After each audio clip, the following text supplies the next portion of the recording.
لە تەوەریەکەمی بەڕنامەی بانی باش کوردستانە باز لەو ناساندنی کتێبە دەکەین کە سەبارە بە تۆپیپێ و تۆپیپێی یاریزانانی هەرێمە لە تەواوی عێراقدا باز لەو کتێبە دەکەین باز لە ناوڕۆکی کتێبەکە دەکەین لە هەمان کاتدا تا چەند توانراوە تەواوەتی ئەوانی کە ئەرشیف کرامون سەبارەت بە تۆپیپێ و هەروەها یاریزانان بتوانرێت لە کتێبێکدا کۆ بکرێتەوە. بێگومان من گفتوگۆی ئەم بابەت دەکەم لەگەڵ زاگرۆز نانەکەلی کە ڕۆژنامەنووسی وەرزشیە وردەکاری سەبارەت بەم بابەتمان بۆ دەگوازێتەوە. سڵاو لێبێت بانی باش، سپاس بۆی لە تەوەریەکەمی بەڕنامەی بانی باش کوردستاندا بەشداری. ئەمە سەرەتا باسێک لەم کتێبەمان بۆ بکەی، باسێک لە ناوڕۆکی ئەم کتێبەمان بۆ بکەی.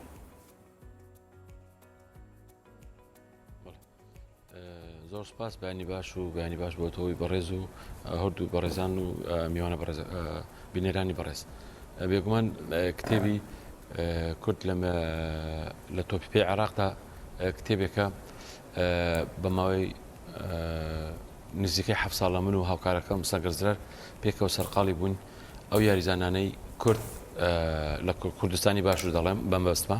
نەک چاپارتیە کوردستانی باشوور لە ماوەی زیاتر لە 71 ساڵی یاریان کردووە لە ڕیزی هەڵبژاردەکانی عێراق، هەڵبژاردەکانی بەسکە شێران و تربیات و تازە پێگەشتیان و لاوان و ئۆلۆمپی و سەربازی و هەڵبژاردەی یەک. ئەمانەمان هەموو کۆ کردوتەوە ژیان و سیوی و ژیان نامەی وێنەکانی کۆن و ئێستاما کۆ کردوتەوە. بەنمونە یەکەمین یاریزانمە کە مەسەرەن کە لە ڕیزی هەڵبژاردەی عێراق بە فەرمی یاری کردووە ساڵی 1950 بە ناوی حەمە پشکە و کاتی هەڵبژاردەی عێراق، ساڵی 51 لە مانجی 4 سەردانی وڵاتی تورکیا دەکات دەچی یاریی دۆستانە دەکات خۆی بۆ ئامادەکە لە بۆی یەکێت تۆپی عێراق لە پاشەوەی ساڵی 1950 دامەزراوە 51 هەڵبژاردەیەک پێک دێنن یەک لەو یاریزانانە کە خەڵکی شاری سلێمانی بووە بە ناوی حەمە پشکە بووە لە ڕیزی هەڵبژاردەی عێراق یاری کردووە و لەو کاتیەوە ئێمە مێژوەکەمان تۆمار کردووە تا ئەمڕۆی ئێستا قسەی لێ دەکەین دوا پاڵەوانەتیەکانی فوتساڵ و تۆپیپێ عێراق کە یاریزانانی کورد تیایدا بەشداریان کردووە. بێگومان یاریزانەکان کە پێ دەڵن فوتساڵە و ڕاهێنەرە و هەروها داوەرەکانی کورد لە ڕێزی ینی داوەری نێودەوڵەتی بوون و ڕاهێنەری نێودەوڵەتی بوون ئەوانش بەشێکن لە لاپەڕەکان تۆمار کراون لە مێژووی تۆپیپێ عێراقدا. کاک زاگرۆز ئەمە زیاتر ڕوونتر بێتەوە واتە ئەم کتێبە لە مودەی 71 ساڵی ڕابردوودا لە هەرێم ئەو یاری تۆپیپیانە کراوە توانراوە تۆمار بکرێت بە دۆکومنت بکرێت لەم کتێبەدا لەگەڵ ئەوەدا ئەمە ورتر ئاماژەی پێ بکەیت دیاریکراوە چەند یاریزان ناوی هێنراوە.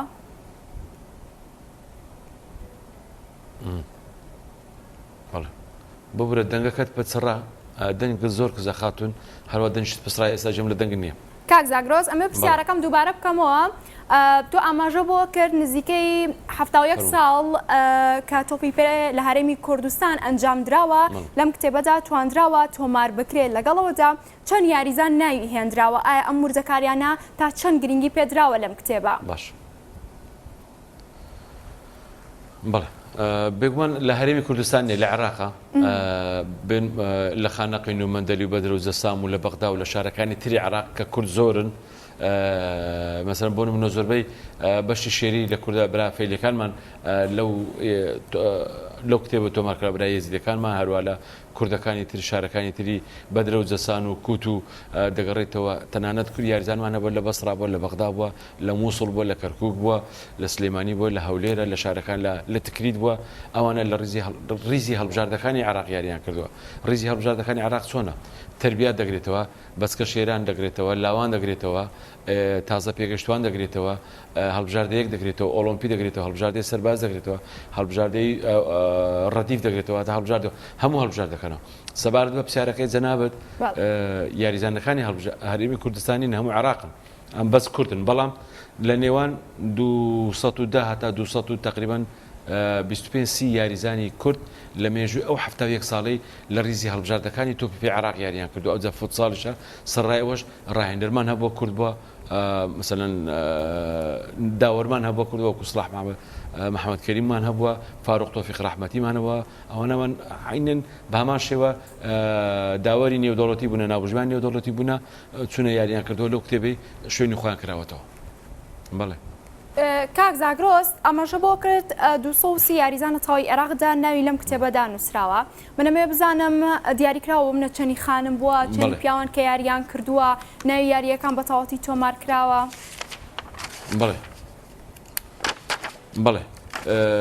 خاتون طبعا یاریزانە خاتونەکان تەنانەت بەس لە سەرەتایەکانی دەتوانم بڵێم 2010 تۆمار کراوە لە بەوەی ڕیزی پێکاتی ڕیزی هەڵبژاردەی عراقمان نەبووە خاتونان دوایش بوویتە فوتساڵ یاریزانەکە زۆربەی لە فوتساڵ یاریان کردووە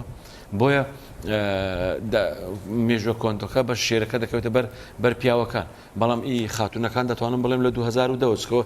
هەڵبژاردەی تۆ پێ عراق خاتونان یان ئافرەتان یان کوژنان نەبووە دوای ساڵی 2010 بووە ئەوانەی تر هەموو فوتساڵ بە فوتساڵ یانە ئەوخانی لە هۆڵە داخراوەکان یاریان کردووە بەشێکی زۆری پشتی شێری ئێستا کە بە حکمەوەی زۆربەی پێکاتەکانی هەڵبژاردەی عراق لە فوتساڵ و لە تۆپی پێدا یاریزانەکان خاتونەکان کوردی عراقن کوردن بەشی شێریش بە بەرشاری کەرکووک و شارەکانی تری کوردستان کەوتووە بۆیە دەتوانم بڵێم ئەگەر لە نیوە زیاتر نەبن کە زۆر دڵت پێخۆشە دەتوانم 6 هەتا 65 خاتونەکان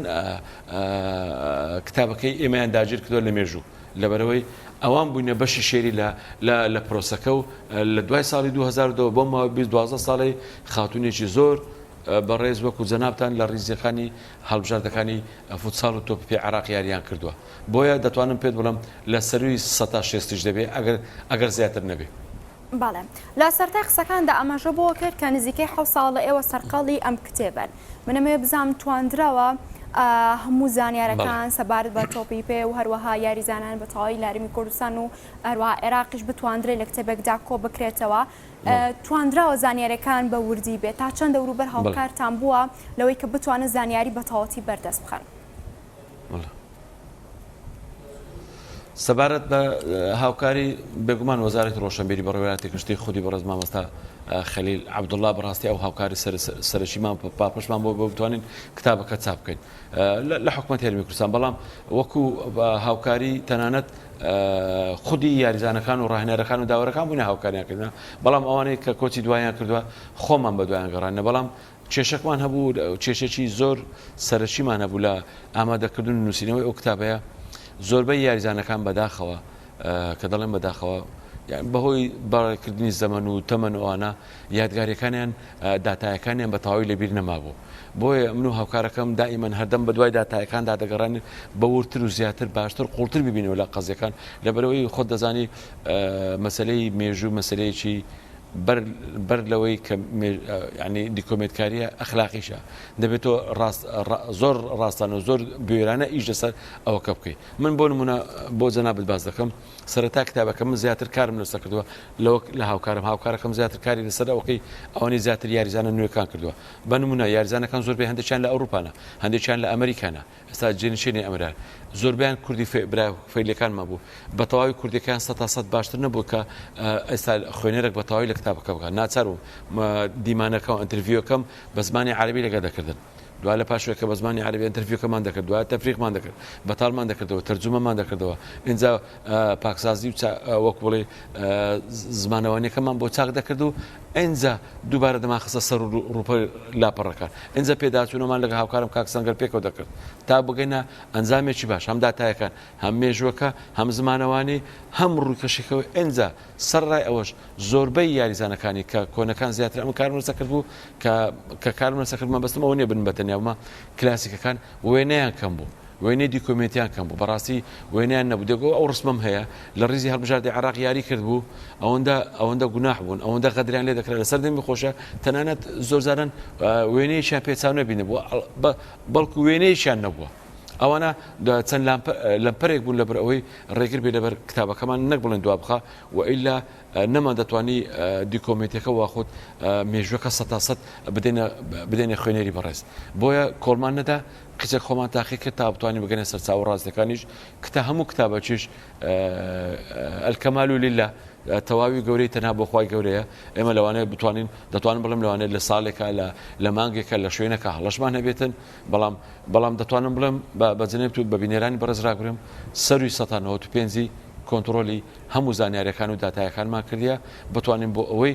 بەڕاستی مێژۆک بێ دیکۆمنتێک بێ بیانەکەی ئێوە و نەوەی ئێمە و نەوەکانی ئێوەی بەڕێزیش نەوەکانی ئەو وڵاتەیە بتوانن کاتی خۆی یاریزانەکان کە لە ڕیزی هەڵبژاردی عراقییان کردووە هەرچەندە ناوەکانیان تەنانەت هەندێکیان هەر ناویشیان نێناون من زۆربەی سایتەکان و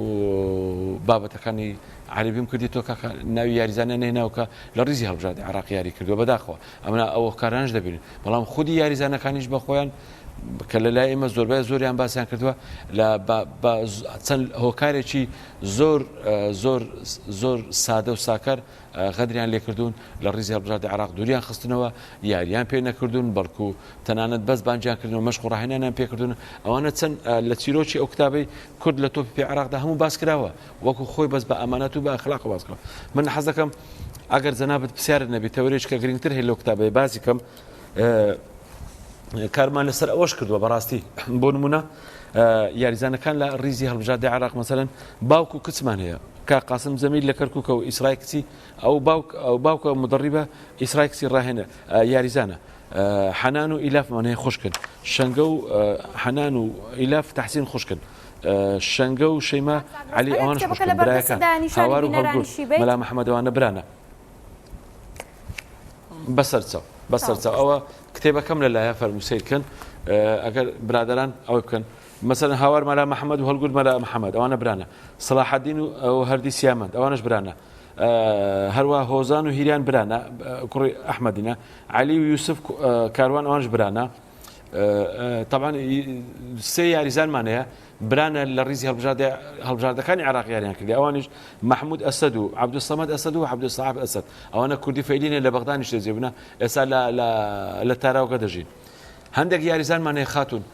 تەنها دایکیان کوردە بەڕاستی یەک لەوانە مەسەلەن عەلی حوسێن و حوسێن سەعید و محمود حوسێن و سەعەد خەیس و محەممەد مهەنەد جەعاز